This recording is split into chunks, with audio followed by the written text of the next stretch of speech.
लड़की रहा हमने लड़का रहा प्यार हो गए के साथ तब तो भागा जागा कठिनाई के धरती से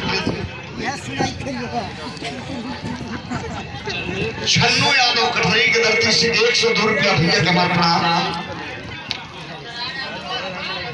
भगवती देवी से श्रीमान श्याम नारायण यादव सादा 100 रुपया। महेंद्र बाबा जी के चरणन में हमारा प्रणाम सादा 100 रुपया। वह लड़का कहले रहा खूबसूरती कपड़ा हमार वायरल हो गई है हमारे वकील साहब का प्रेम बा मोबाइल फोन पर हमारा छोटा भाई सीताराम यादव फौजी जो जम्मू कश्मीर में इसमें तैनात है मोबाइल फोन पर सुनत हुआ करता भैया से ये गवा दिया उनके ब्याह में हमार विजय लाल का विराह था हमारा घर तो कहाँ गई मुझे हुआ में आओ हमारा को लड़का सुन रहे भगवान सलामत रखे उनका जिंदगी। हम ऐसे भारत के रियल हीरो को सलूट करते हैं।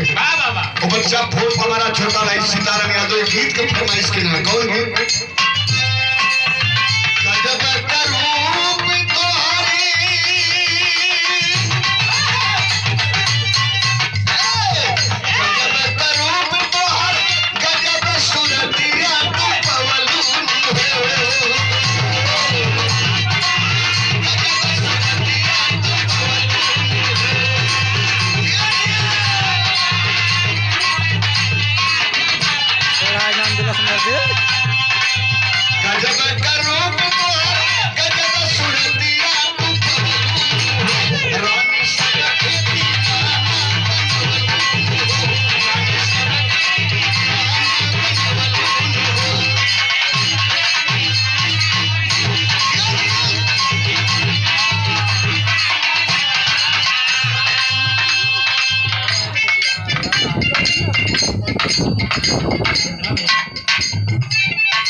सुंदर उपहार पिंटू यादव सरिया की धरती से सादर 50 किया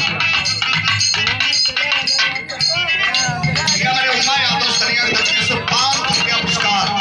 भारत के रियल हीरो जन्म भूमि सरिया लेकिन कर्म भूमि पूरा भारत में पूरा मुल्क है सरहद हिंद का जाबाज जवान वाला छोटा भाई सुपुत्र श्री गुलाब यादव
बाबू जी के पोता है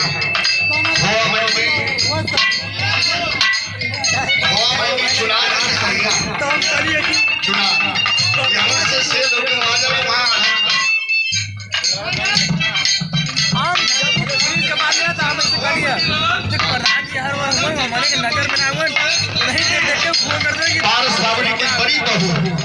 बड़ी बहू जी के ओर से 200 रुपया और धनेश बाबू की ओर से 200 रुपया और हमारे वकील साहब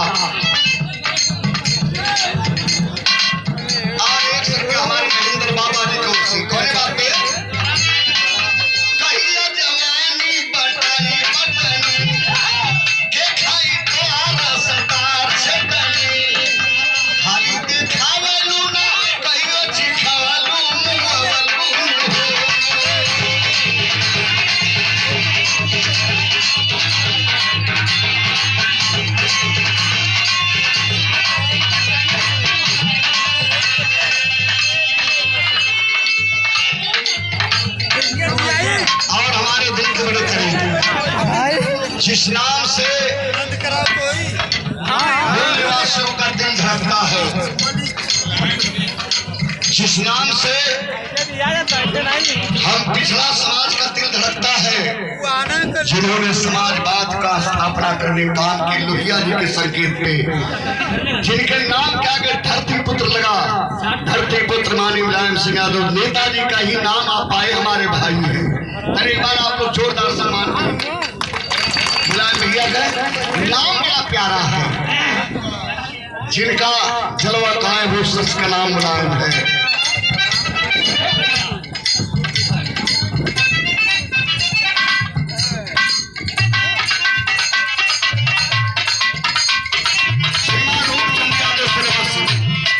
और 500 रुपए का आशीर्वाद भैया हमारे छोटे भाई श्री चंदन यादव बाबू को शेष दरिया के ऐतिहासिक धरती से खानदान के बाबू कुमार को पान बढ़ावा और मुलायम भैया को उससे 500 रुपये की नहीं है, लाइन दोहरा देगा। कहिया जवानी पटाई बटनी के खाई तो रसदार चटनी, खाली दे खावलू ना कहियो चिखवलू मुंगवलू।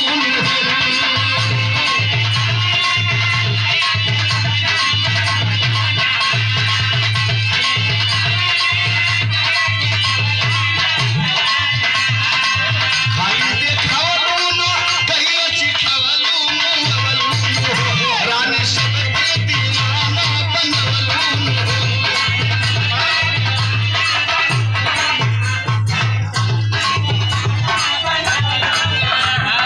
श्रीमान हमारे भैया दाऊद यादव और भाई यादव नगर के धरती से उन्हें 200 रुपया सुंदर बार स्वागत करें। वाव नव्हता का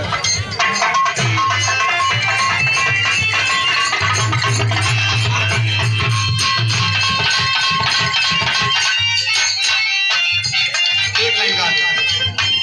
बाहर फरमाइश से समाजवादी पेंटर